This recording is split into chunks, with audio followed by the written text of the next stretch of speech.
Bashkia e Shkodrës organizoi iftarin tradicional duke mbledhur në një mbrëmje të veçantë përfaqësues të institucioneve, komunitetit dhe besimtar në një atmosferë respekti, harmonie dhe vlerash që bashkojnë qytetin. Ky aktivitet, tashmë një traditë e përvitshme, vjen në kuadër të muajit të shenjtë Ramazanit, një periudhë që rikujton rëndësinë e solidaritetit, mirëkuptimit dhe përkushtimit ndaj njëri tjetrit. Është traditë e mrekullueshme kjo e iftarit, ku rrim me njëri tjetrin, flasim, bisedojmë, ku ndajmë dashuri e mirësi për njëri tjetrin, në traditat më të bukura që ka Shkodra.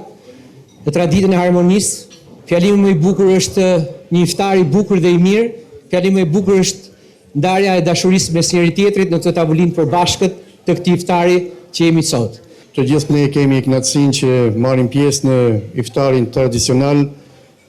që është më tepër se një vakt, është një moment që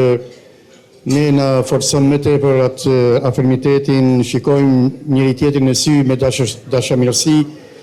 por edhe reflektojmë vetveten tonë drejt përmirësimit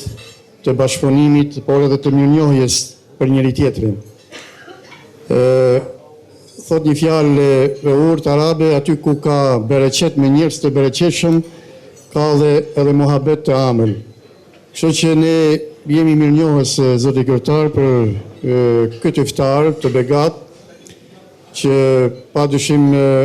tashmë është edhe në largimin e këtij muaji të begat të Ramazanit, që lutemi që Zoti ja pranoft agjërimin e të gjithë atyre që kanë agjëruar, por në njëjtën kohë është edhe afër Virgjiljes së një feste të madhe, që tashmë ka filluar të lëshojë aromen e gëzueshme dhe të hareshme që është Fitr Bajrami, dhe për cilin ne lutemi që të na sjellë paqe dhe harmoninë në familjet tona,